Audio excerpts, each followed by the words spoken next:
Hello everyone and welcome to Live at the Waterhole. What an awesome way to start the afternoon with these elephants drinking here at Rosie's Pan. My name is Amy and I will be with you for the Waterhole show today. I'm really looking forward to the afternoon to see what we can find.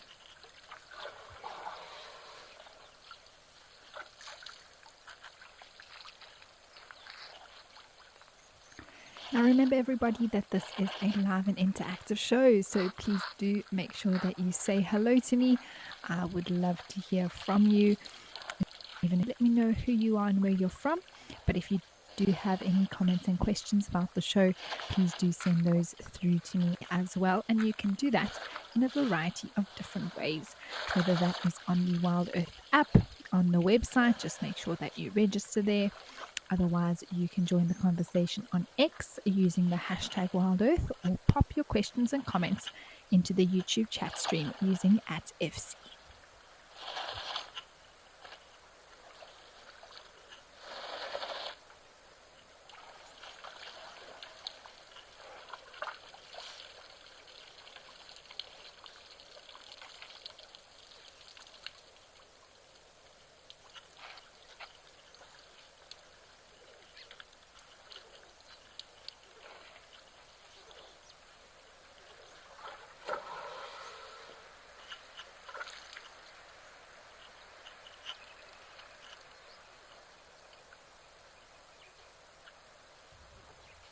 Looks like this elephant on the right is using that old tree trunk as a rubbing post for his trunk.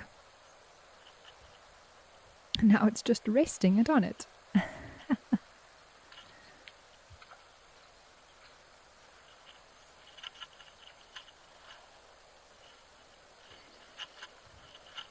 Joanne, good to hear from you. You say happy Friday. Indeed, a very happy Friday to all of our viewers.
Well, we've had elephants all week this week. It's been fantastic.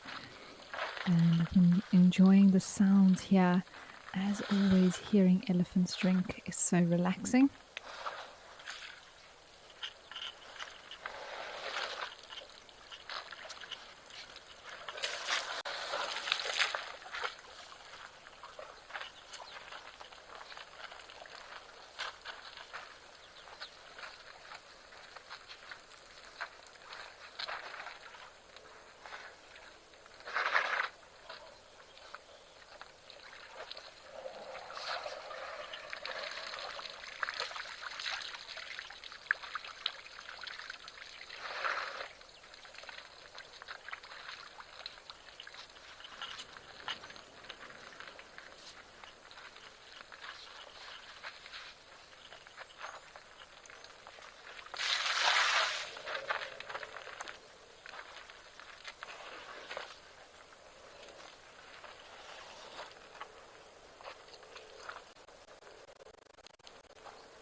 It's interesting. This is the first time I've been back to Rosie's in a little while.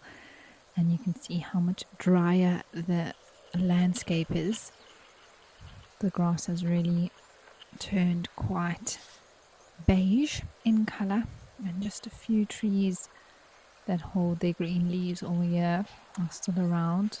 Things like worry trees.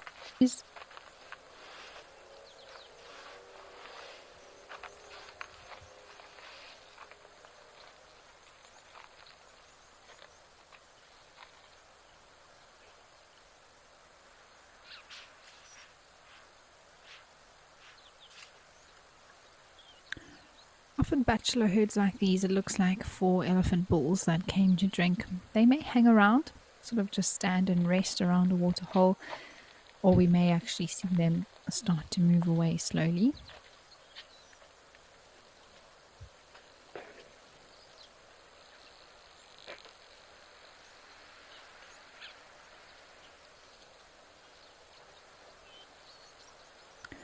This is also where we had a hippo that was staying in this waterhole for an on and off period earlier in the year.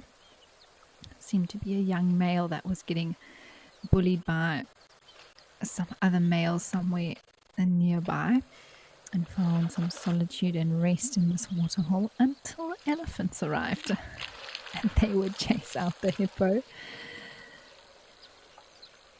But Eddie was just having some fun there, squirting water around.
Well, that was a wonderful start, everyone, here at Rosie's Pan. Let's head over to Kenya and see what's happening at Old Donyo.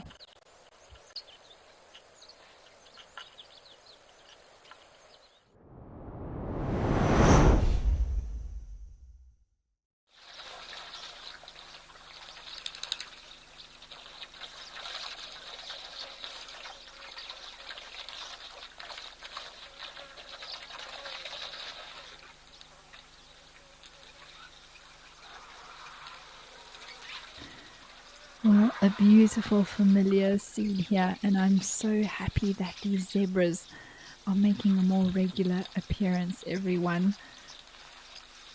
I always find the colours at Old Donyo so striking. The green, the blue, the white, the grey of the elephants, and the black and white of the zebras.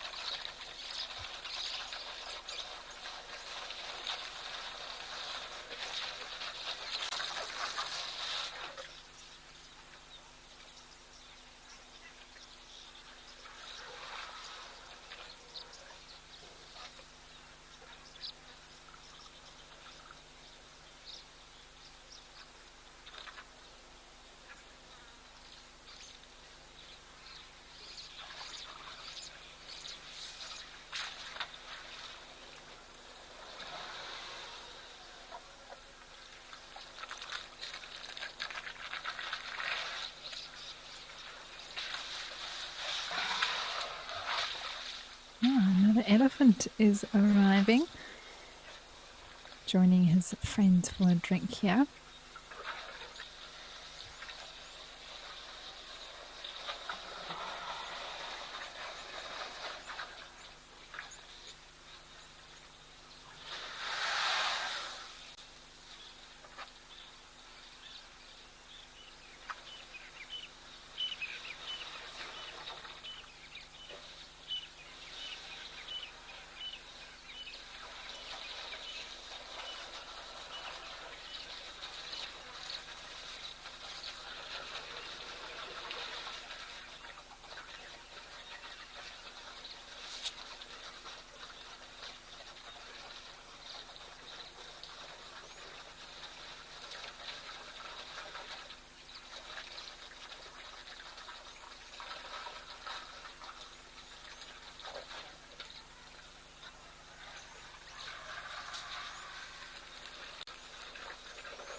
think these zebras are just waiting for a gap where they can move towards the water and also have a drink.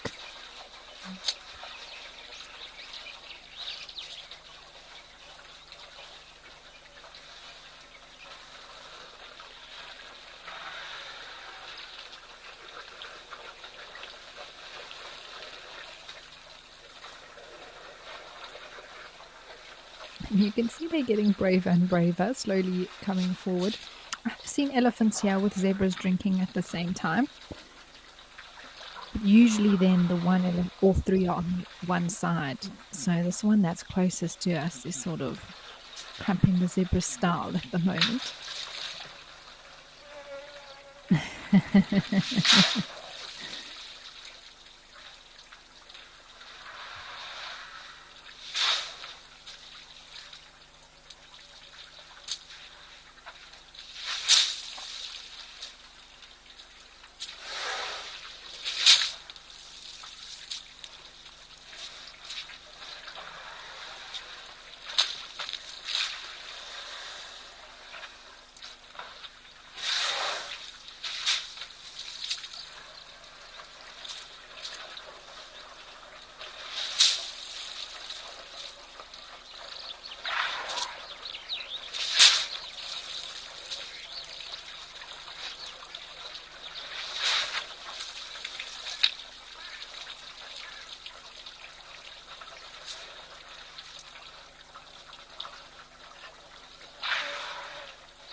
The elephant closest to us has really splashed himself to cool down. You can see half his body changing color completely.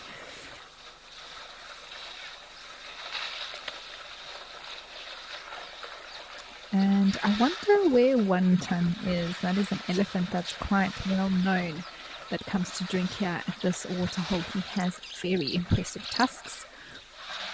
Perhaps he was here earlier already. Or maybe we'll see him a little bit later on.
Kind of with Jimmy.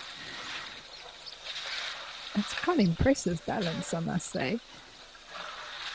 And it's incredible how loud that noise is for us to be able to hear it.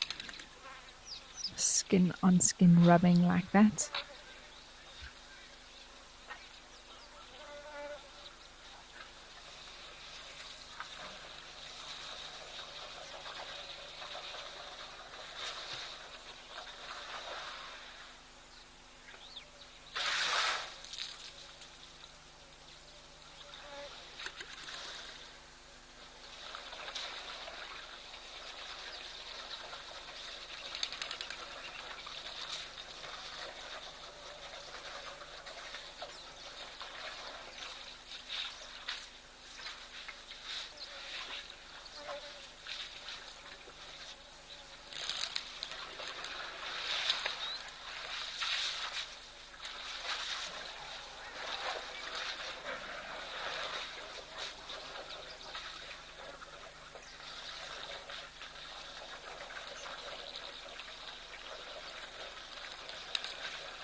Helen, hello. Thank you so much for your question. That's actually It's a really good question. You want to know if there are too many dominant and old bulls in an area, does that cause issues for the reserve or for other animals? Um, wow, yes, I think it could, in terms of sort of older dominant bulls, if there's too many and they can't determine who's the most dominant, you'll get some very serious clashes, which is what we often speak about. And I suppose that could lead to a decline in good genetics for a reserve in terms of those stronger, more dominant bulls who are obviously been able to survive very long. They have good genes, etc. Not being able to mate with other females and create new elephants with those same genes. So because they have to fight and battle it out, often that may lead to death if there's too many in a reserve.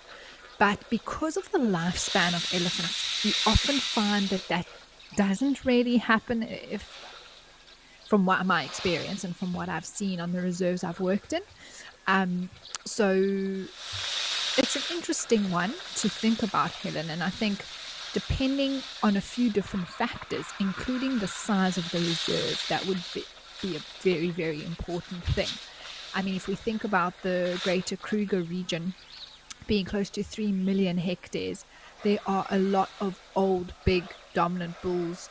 A group of them we refer to as tuskers, who really have these magnificent, huge tusks.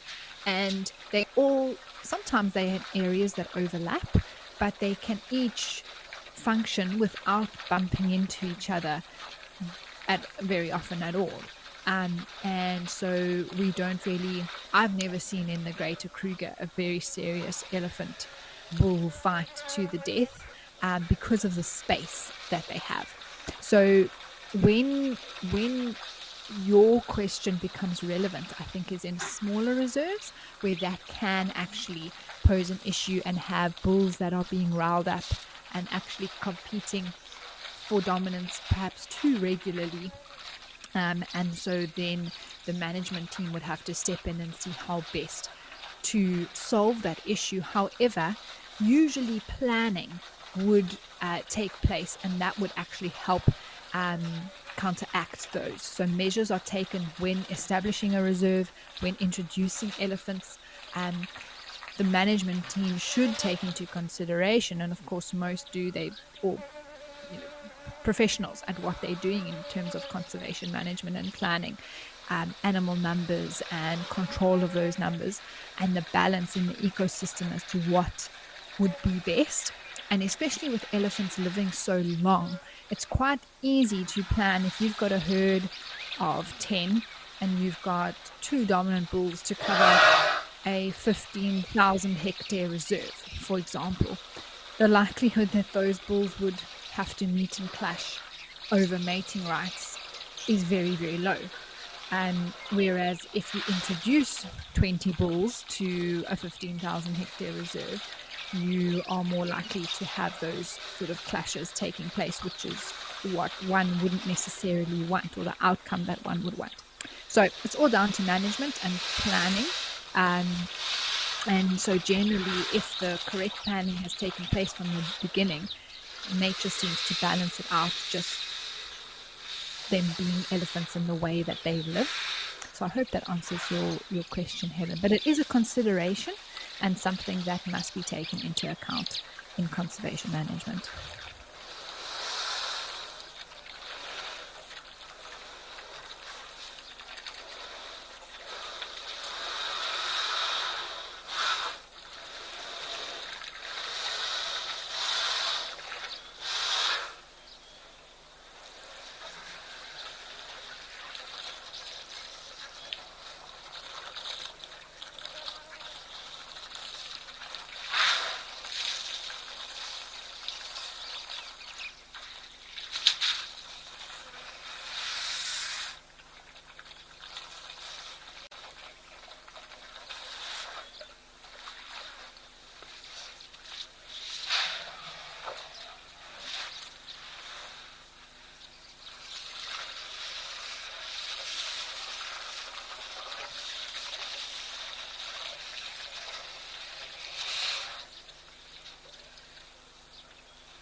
Cynthia, hello. You want to know if there's been any white elephants in the wild? So, in terms of completely albino elephants, none that I know have been able to survive because that would be very difficult. In fact, close to impossible for something completely lacking melanin to survive in the harsh African sun. But what I have seen, Cynthia, is a pink elephant. So they still are quite grey in color, but in between their wrinkles and around their eye, the tips of their trunks and their feet, and even around their ears is quite pink in color. So they're not completely lacking pigment, but they're what we refer to as leucistic, and that makes them more pink than regular elephants. It's actually very fascinating to see, and those I have seen successfully survive out in the wild.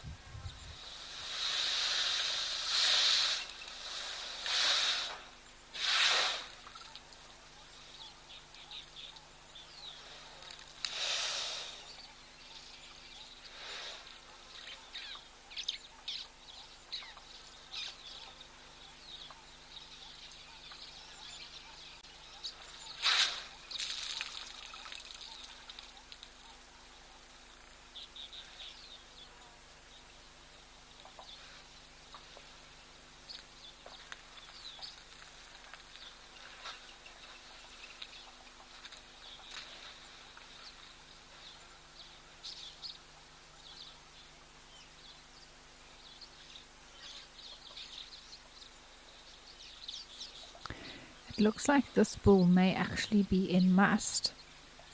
If we have a look at his back leg as well as his penile sheath, it seems to be dripping urine, if I'm not mistaken, also quite a light color. So I think this bull is actually in must at the moment.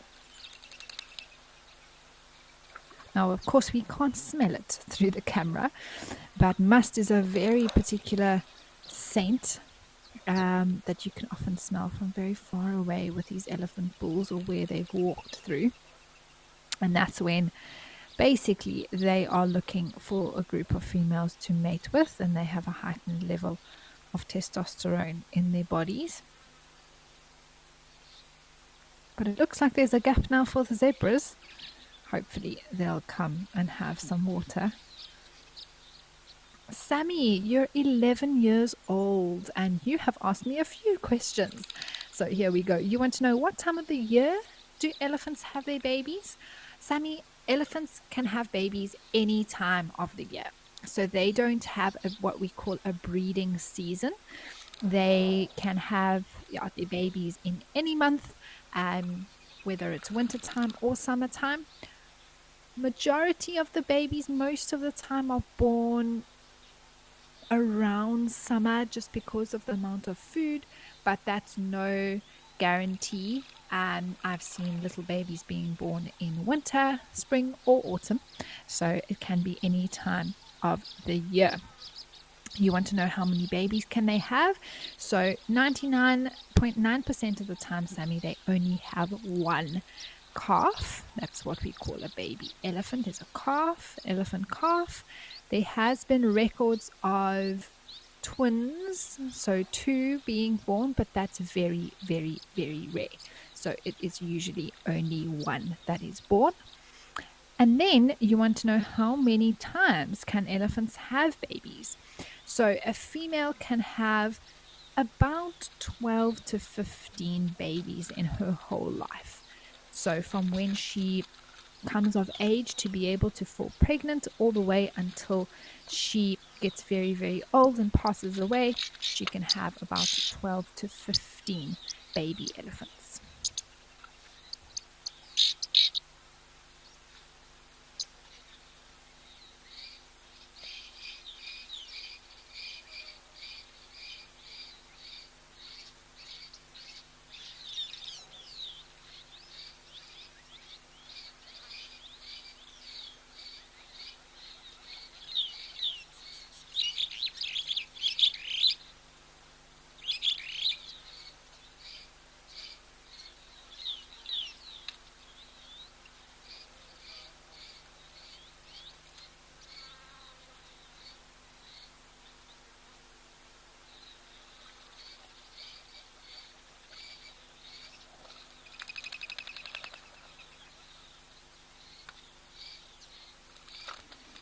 Catherine, hi. Thank you for sending through this info. You say there was a leucistic elephant calf seen in the Sabi Sands a few weeks ago.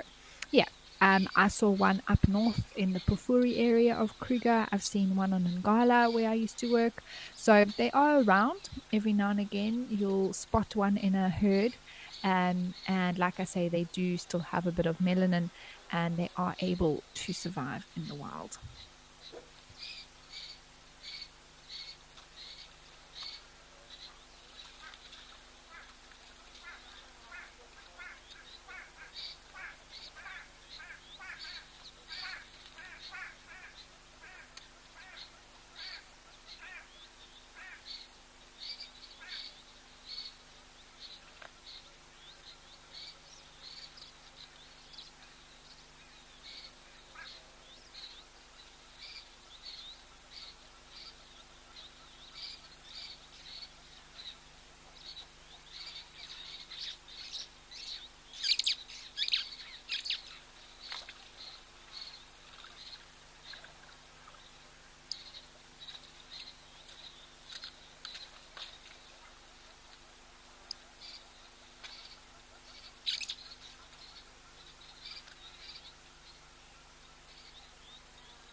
Hello, you say zebras always seem so organized.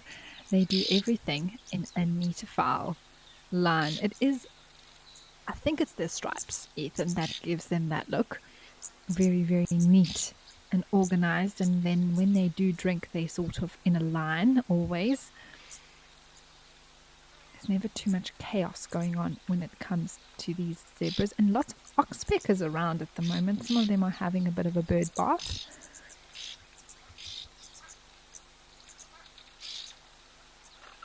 And what I love about this subspecies of plain zebra that we get in East Africa is just how striking their markings are all the way down the leg. The Burchell zebra that we see in southern Africa has a shadow stripe that runs in between the main stripe, and the leg markings sort of fade away near the hoof. Whereas this particular subspecies is so pretty, with the stripes being very, very striking in black and white color.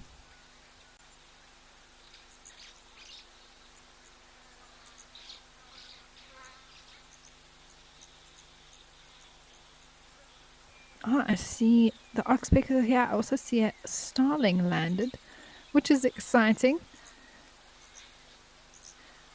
And an elephant is appearing. Oh, this is so fun. Wow, what a day at Old Donyo.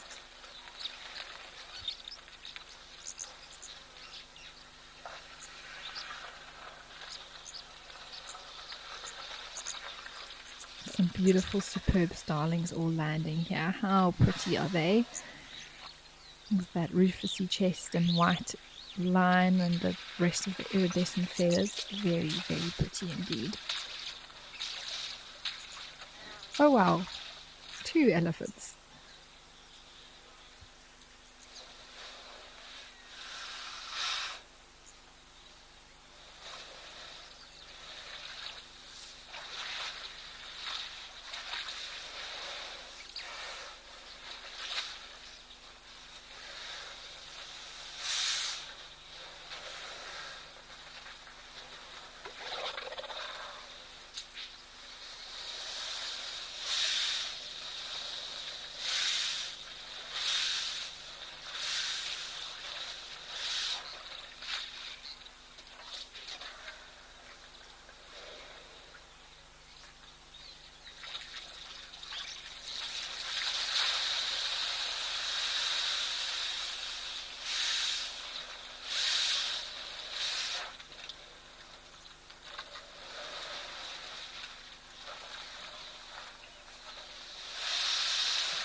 Joanne, you say, Amy, did you know that some perfumes are made from musk? So Joanne, from my understanding, when it comes to perfumes, originally they used to use what we call musk. So that is spelled slightly differently, and it's a certain scent from the glands of different animals, sometimes civet, sometimes male deer was quite a popular one. But now, of course, due to wanting to protect these animals, they actually make a synthetic version of musk, which they use in perfumes, for example, white musk or something like that. But I did know that they do, it was originally something that they would extract from glands of certain animals to create perfumes. Interesting stuff, isn't it?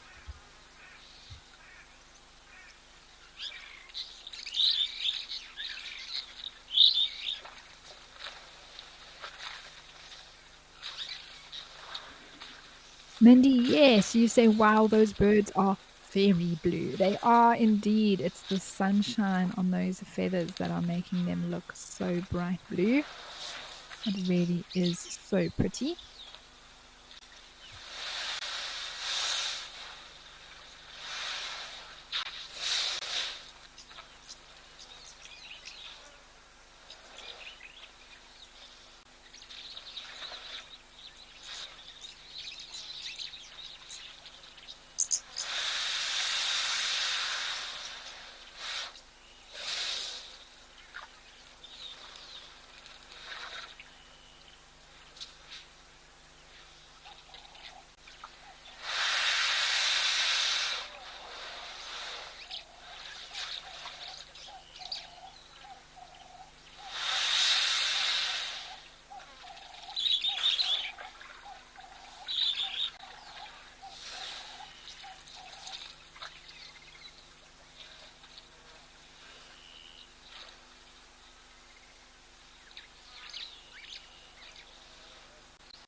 Elephants now backing out of the waterhole.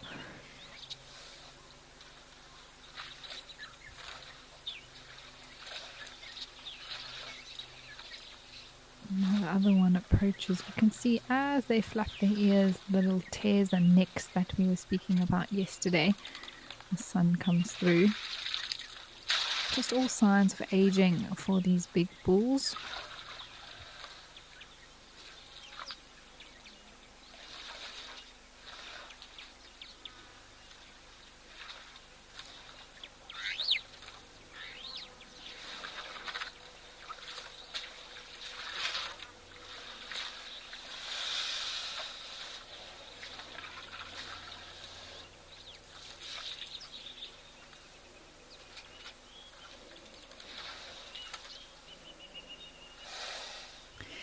Ethan, you are 100% correct.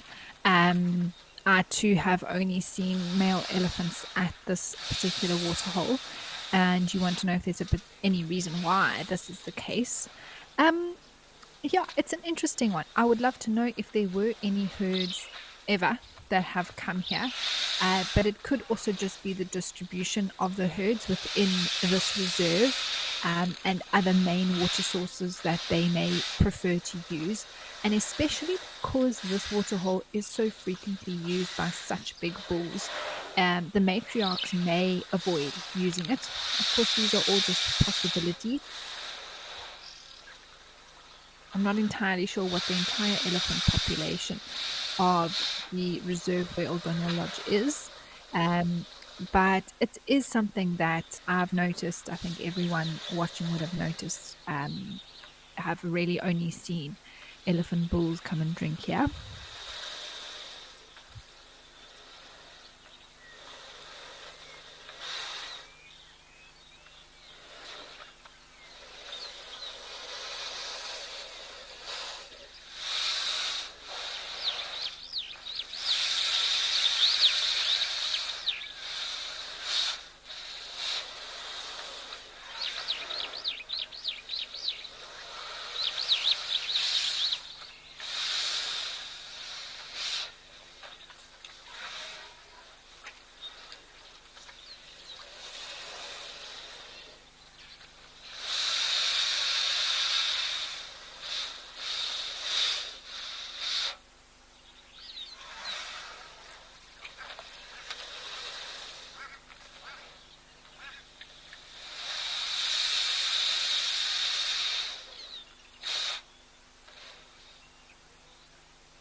Well, what a wonderful time here at Old Donyo, everyone. A real treat. Who knows, we might be back before the end of the show.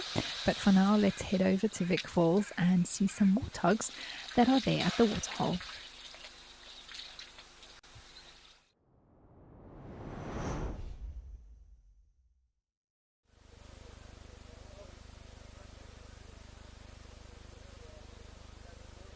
Oh, this is so cool. Often when I'm out driving on Juma, we never really get a good warthog sighting because they are so skittish and run away so quickly. So it's awesome to have the waterhole show where they can just be relaxed. Looks like there were two of them having a bit of a mud bath here.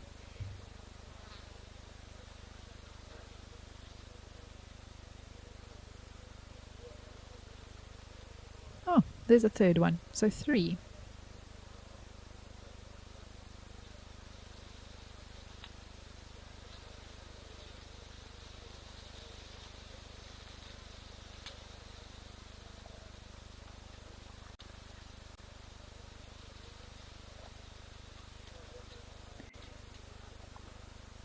The warthog doing what a warthog does best. Oh, that looks like it is really enjoyable.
Looks like these warthogs have found some very delicious grass here right next to the waterhole that they are munching away on. Sammy, hi. Thanks for another question. You want to know if warthogs make the same sounds as pigs? Ooh, that's a good question. I guess so. I've heard them squeal like pigs before. I haven't quite heard them make a oink noise as much. But of course, they are from the same family. They are connected. But I don't think they make the same sort of oinky noise that we know pigs to make. But they do squeal. I've heard them squealing, especially some of the babies that do sound like piglets.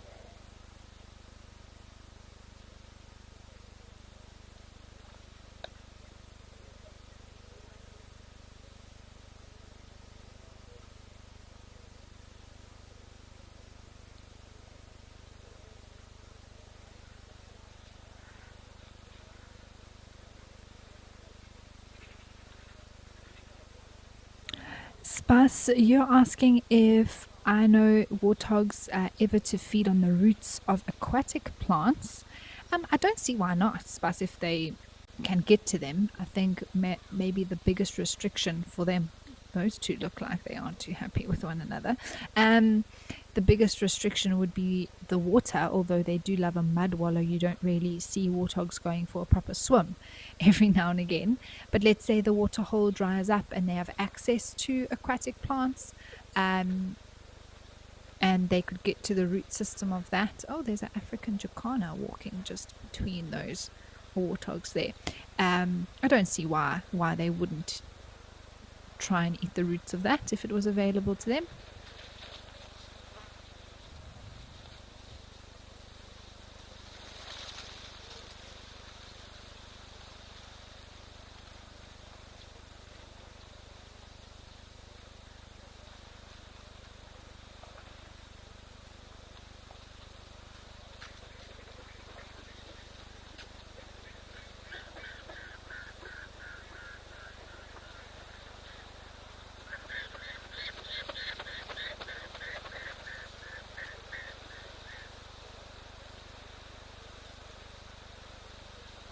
The next one's going for its bit of mud wallowing.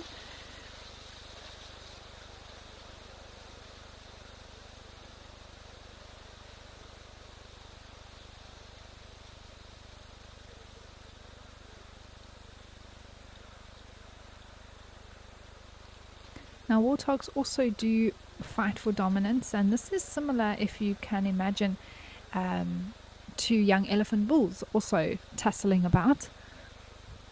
I think this may be a mom with two of her piglets.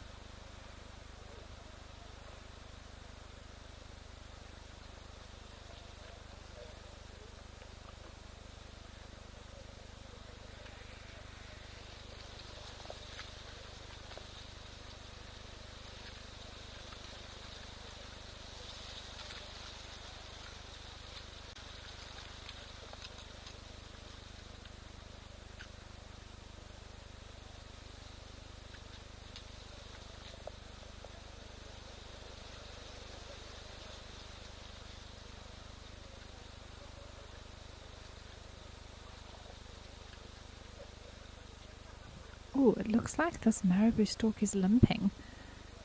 Seems like its one leg may have a bit of an injury. Interesting. In the background there we can see a black-winged stilt as well as a black crake.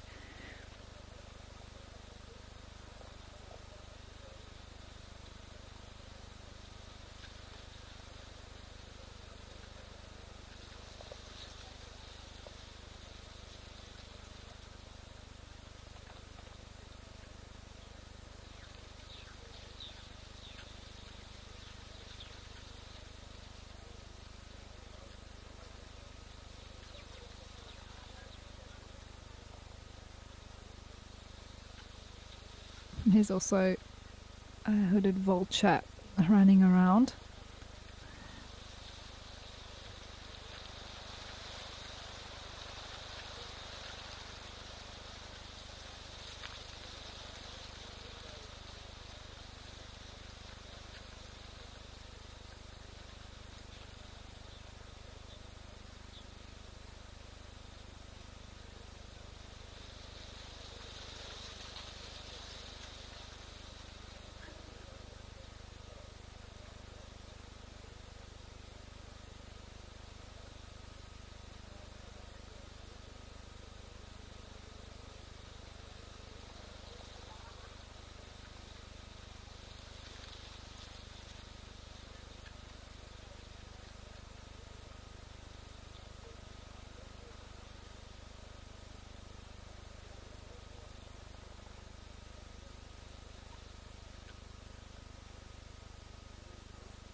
Well, a cool stop here in Zimbabwe, everyone, to see the warthogs and some of the birds that are around this waterhole. Apparently, there are some new visitors up in Kenya, so let's head over to Donyo and see who's arrived.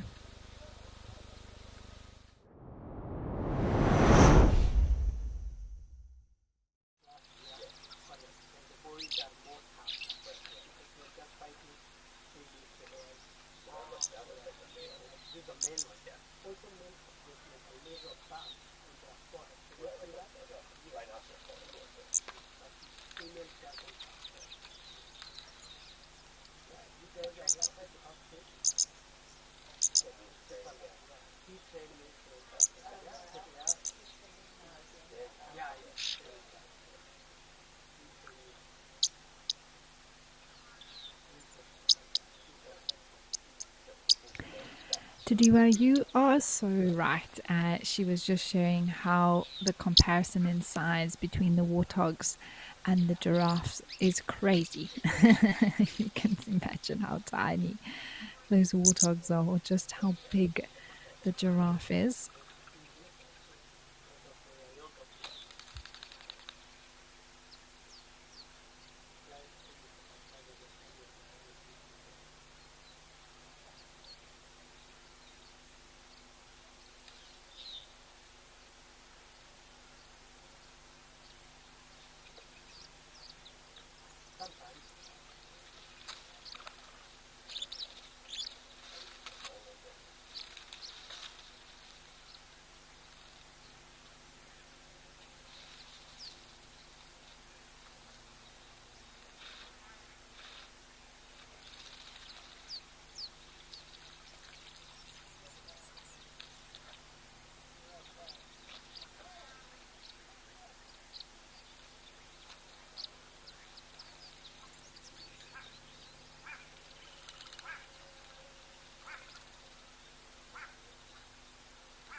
Ah,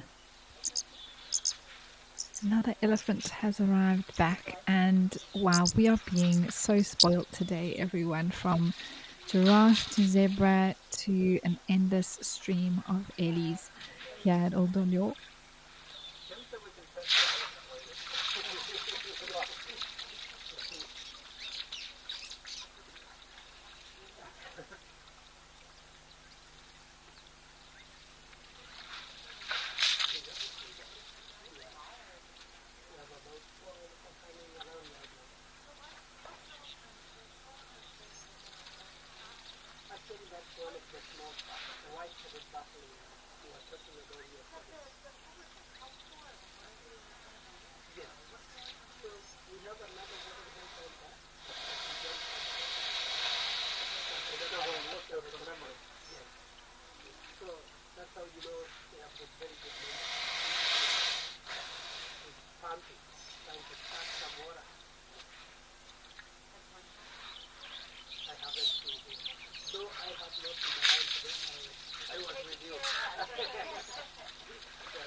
Hi Nathan, you are asking how many teeth do giraffes have? So interestingly enough, giraffes actually have the same number of teeth as you and me, which is 32 as an adult, 32 teeth.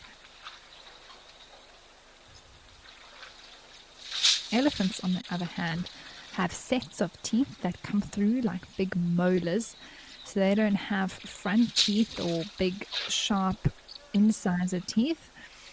They have sets that come through in order to chew all that vegetation like a conveyor belt in their mouths.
Well, the giraffe has not left yet. He's still around in the background, I think hoping to maybe get another drink of water.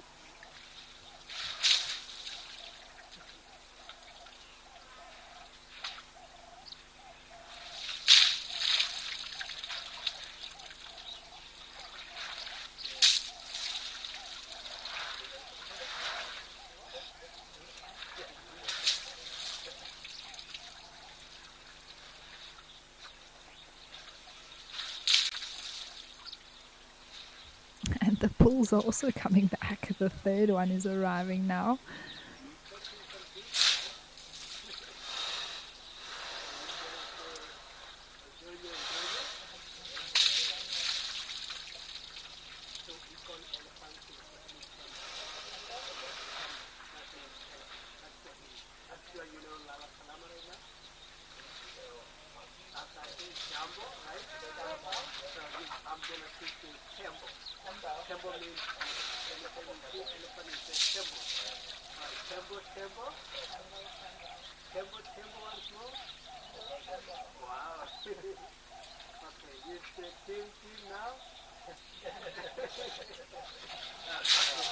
I do apologize for any human voices you can hear there, everyone. There, of course, are guests that come and see the waterhole as well, and sometimes we do hear them in the background.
Candace, hello. You are asking if elephants ever fight each other at these waterholes. Very possible. I've seen elephants fight at a waterhole before. I haven't seen them fight at this particular waterhole. I have seen them fight at in reserves like Madikwe through the waterhole show, but never a very, very serious to the death kind of fight.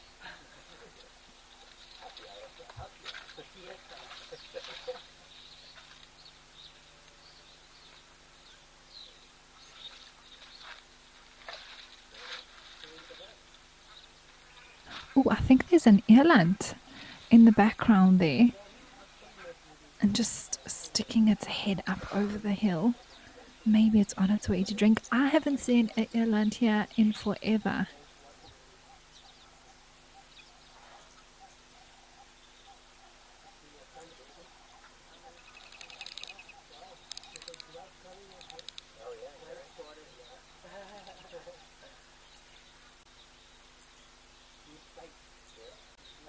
I do hope that eland makes its way closer to us.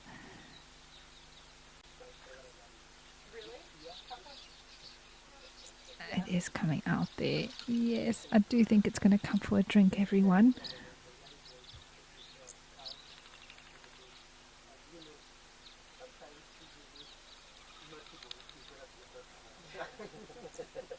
Yes, I'm familiar.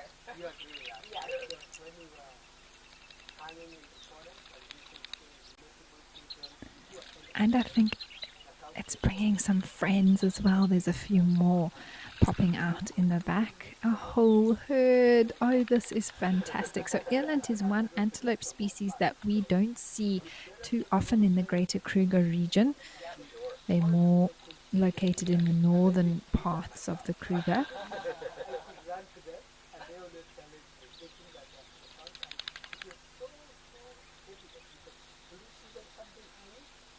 I believe there was some seen on Amakala on the game drives on sunrise and sunset safaris. I remember Eric saying that he had.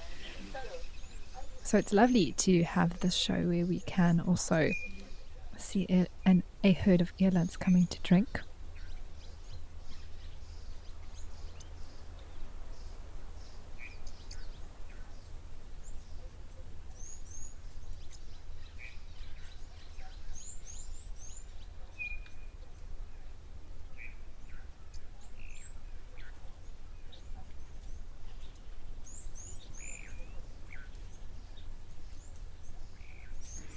And I believe there was a lion kill of an eland this morning at Amakala. I did see that image. It was quite gruesome. But indeed, a antelope that can really only be hunted by lions. It is very, very large.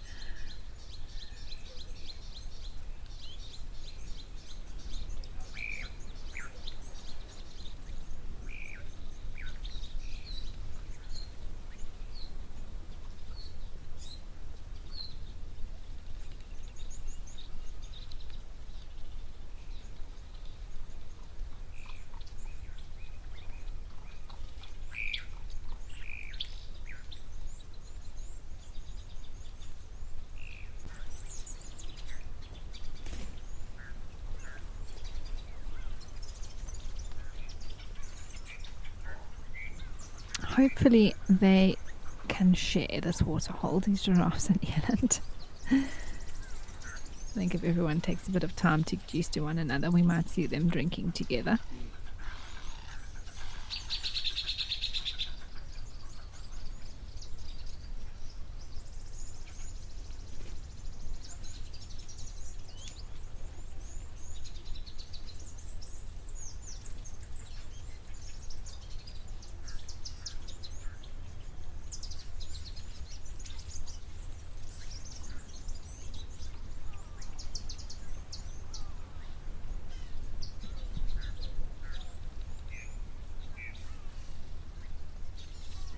Vanessa, you also haven't seen elands in ages. What a treat indeed. I'm so glad you're also appreciating them while it lasted.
Now, these giraffes are known as Maasai giraffes, one of the different species that we get throughout Africa. And probably the biggest difference that I notice between them and the southern giraffe, which we see in South Africa, is the sort of shape of their markings. These are a lot more feathered, in almost looking a little bit maple leaf like, somewhat.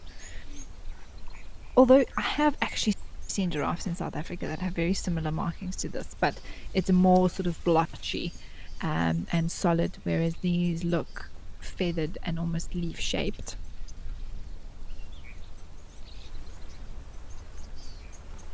Gillian, yes, most certainly giraffes fight. They actually can have quite brutal altercations if they choose to. They are normally very graceful, sort of placid animals for the most part, if you just see them out browsing or having a drink at the waterhole. But as a female comes into estrus and there are a few large males around who are interested in her, you can see male giraffes competing for dominance, and those fights can become quite serious.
Joanne, it is awesome, isn't it, just to see how each one takes their turn having a drink.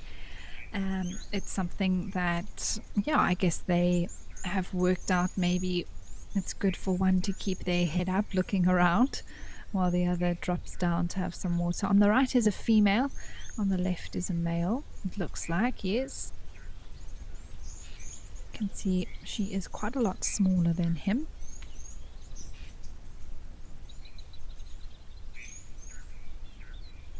It's not always the case that they take turns like this. I've seen sometimes 3 or 4 giraffes all with their heads down.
Hannah, you say it seems almost as though there is a hierarchy at these waterholes, and absolutely, Hannah, there most certainly is, and it's all, for the most part, got to do with size, with the elephants being right at the top, and in terms of with regards to mammals and the herbivore side of things.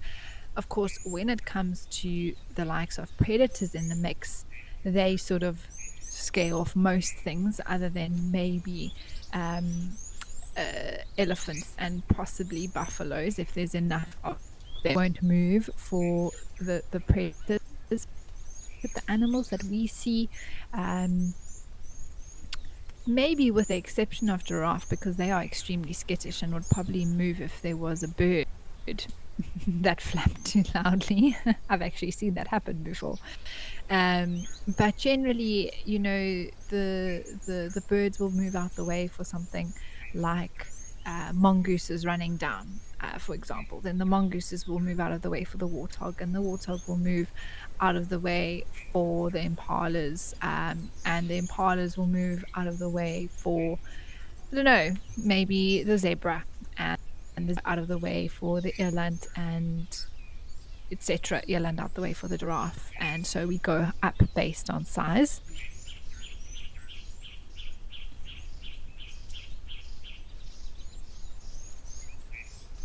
Well, it has been awesome visit here at Old Donyo, everyone. Wow, such variety today.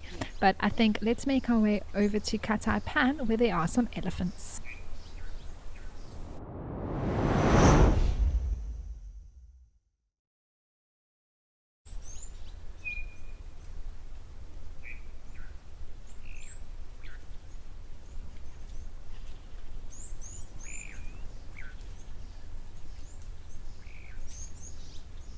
Oh, wow, lovely. Small herd that's come to drink.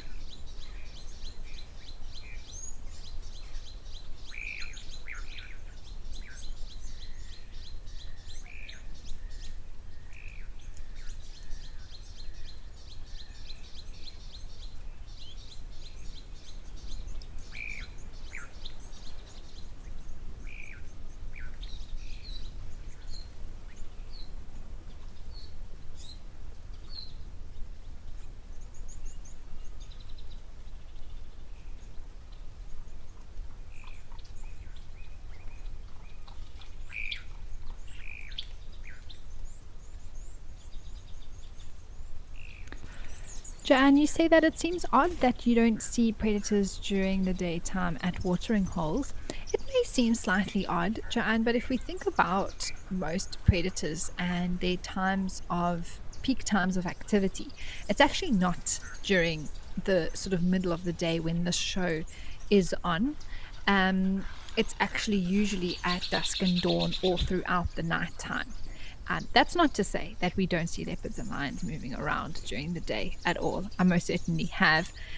They've even killed things in the middle of the day if opportunity presents itself. But generally, cats in particular, even things like wild dogs and cheetah, tend to rest during the day. So we don't see them moving around that much. And then, therefore, the chances, the probability of seeing them to catch them on camera is a lot lower during the day. Whereas as we come into the evening time, throughout the night and the early morning, though that probability increases quite dramatically.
Hudson, hi. Welcome to the show. Thanks for your comment. You say you love watching the interaction between elephants. It is special, isn't it?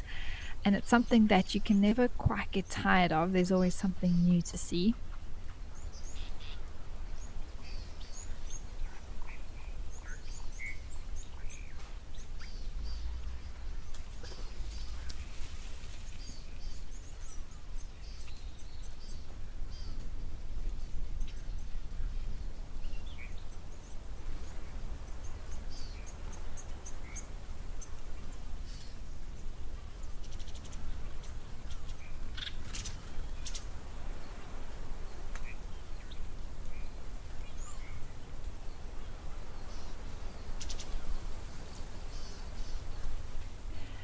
Candice, I haven't seen an aardvark here myself personally. I don't know, Jordan or anyone in FC, if there's any record of a clip of an aardvark at these water holes.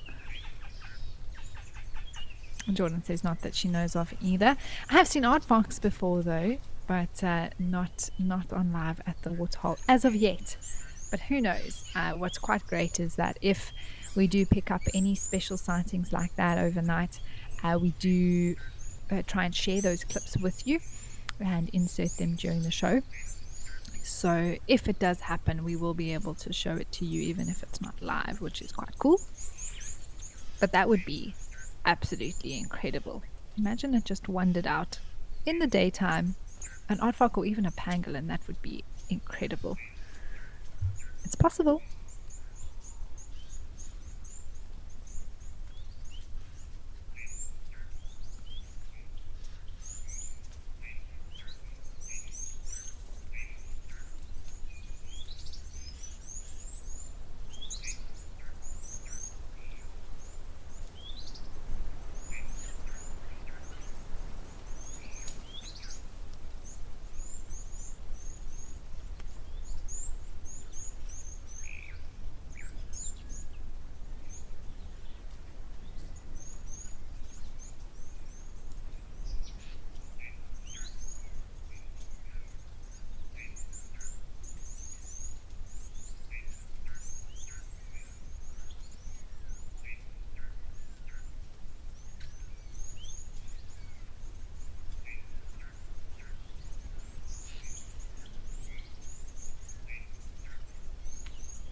And often one may think that this is a little bit small for an elephant herd, but this could be it. This could just be two females and their two calves that are the entire herd of elephants. And slowly but surely, after the years go by, these females will give birth to another calf, and then these calves that we're looking at here, in maybe about 4 or 5 years, will have calves of their own. So it's all part of a herd growing in size.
Well, we have come back to Old Donyo here, everybody, and the elephants are still around.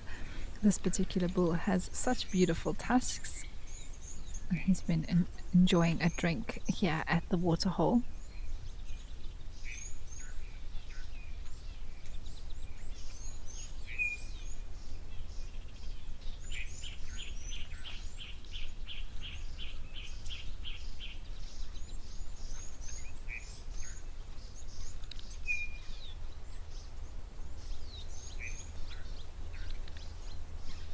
Oh, Jordan's just let me know that apparently at Tenby there's some bulls having a bit of a tussle. So let's head over there and see what's happening.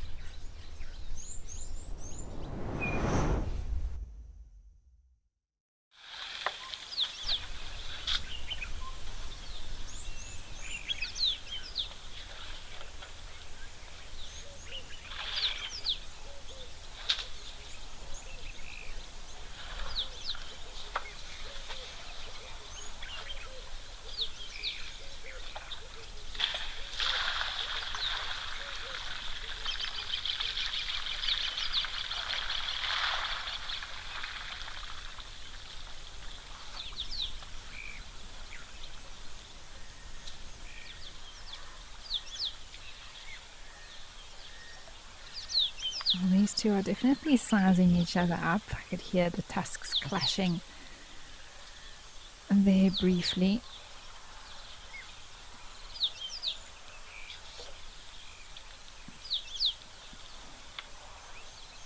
The one hanging its trunk on the other one's tusk, giving it a sniff and a feel. I don't know if I would like that behavior, someone coming in, snuffing and touching my tusks.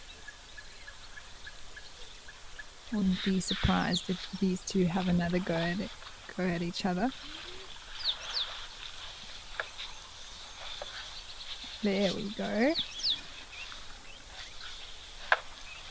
We were just talking about seeing elephants fight at these water holes. Well, here you go. This isn't very serious though. These are two younger bulls. Older, but younger. They're not very, very old and sort of dominant. But they were just checking each other out. But always such a beautiful scene here at Tenby. There's some impalas in the background. Elephants enjoying some fresh water. Oh, there's another one. I think there's always quite a few eddies around here at Tenby. But what an afternoon it's been, everyone. I can't believe we're coming to the end of the show. Thank you so much to everyone for watching this afternoon. We, as always, really do appreciate all of you. Gillian, you say this has been a super relaxing live at the Waterhole. Thanks, Amy. It's a pleasure. It has been a great afternoon. We've had a lot going on, a lot of variety even here. We've got a warthog on the left, 3 elephant bulls, some impalas in the background. We've had zebras and giraffes up at Donyo. We even visited Vic Falls in Zimbabwe and saw the birds as well as those warthogs there.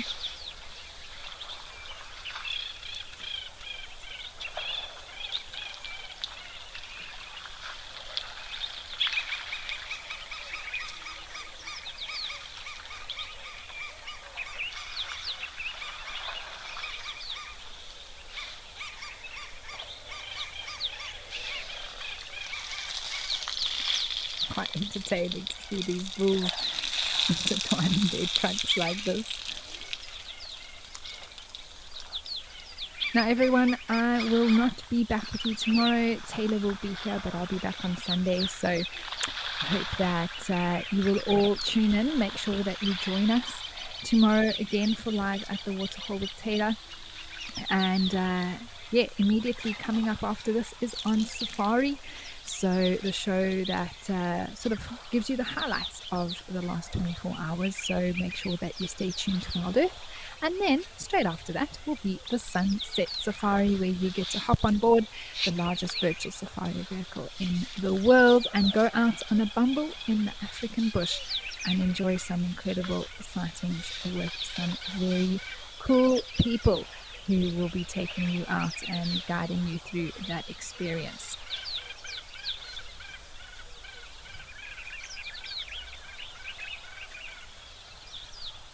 But that is all we have time for today, everyone. Thank you to everyone who sent through comments and questions.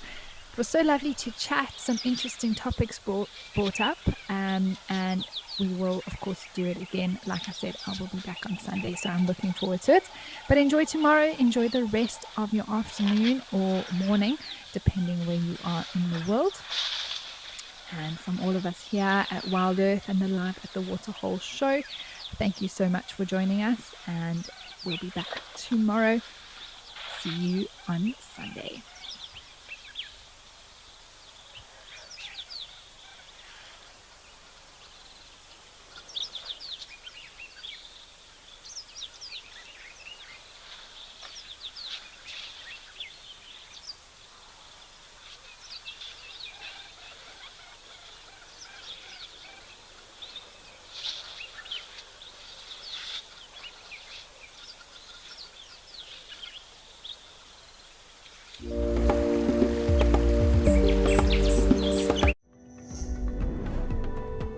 That is an inside safari, and you're watching On Safari.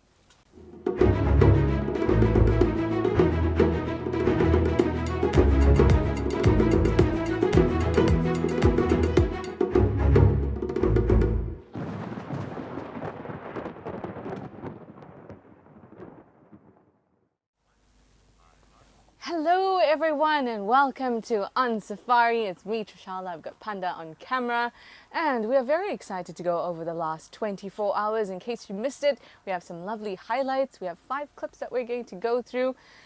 It was an interesting last 24 hours. We didn't have a ton of predators or anything like that, but we had some really nice elephant sightings, really nice buffalo sightings, rhinos, hippos, lots of variety.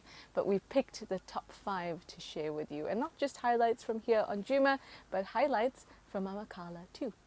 Also remember that we are live and interactive, so you can send through those questions and those comments. Maybe you also really enjoyed the sightings. Let me know. Before we get into the first clip, which we are going to fairly quickly, I wanted to show you inside safari. Now, I saw this unfortunate Speaks Hinge turtle about a week ago. It clearly had run, well, I was running, but it had clearly tried to get under the electric fence, the short one, and it was stuck there and obviously died. And it had for a long time been dead because there's nothing inside. So good old Kat helped me, and we managed to cut open the shell so we could have a good look at what's inside. You can actually see all the bones attaching. If I tilt it just a little bit to help Panda out, you can even see where the spine attaches to the top of the shell. So you know how we always say that a tortoise's body or its shell is basically its skeleton? There you have it. I might take, well, actually, I'm going to put that down now. And when we were sawing through the shell so that we could see the inside, it smelled very much like burnt hair. Why? Because the tortoise shell is made of keratin, just like our hair. Exciting stuff. Anyway, let us get into what On Safari is all about and out of In Safari, and let's watch our first clip. Now, this was yesterday morning. Let's have a look. Yesterday afternoon, sorry.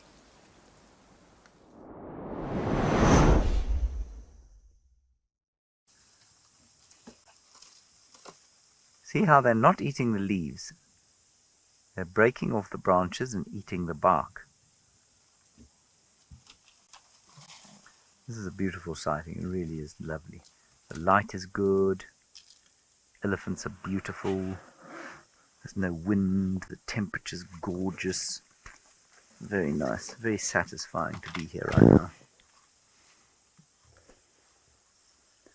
And I mean, this chap's a really magnificent bull, and he's that colour.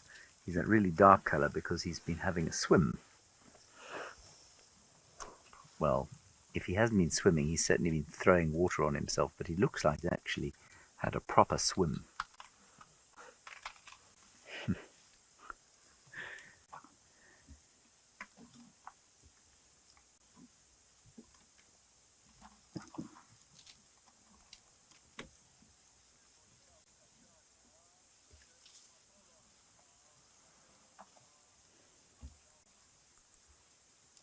Hello, Molly.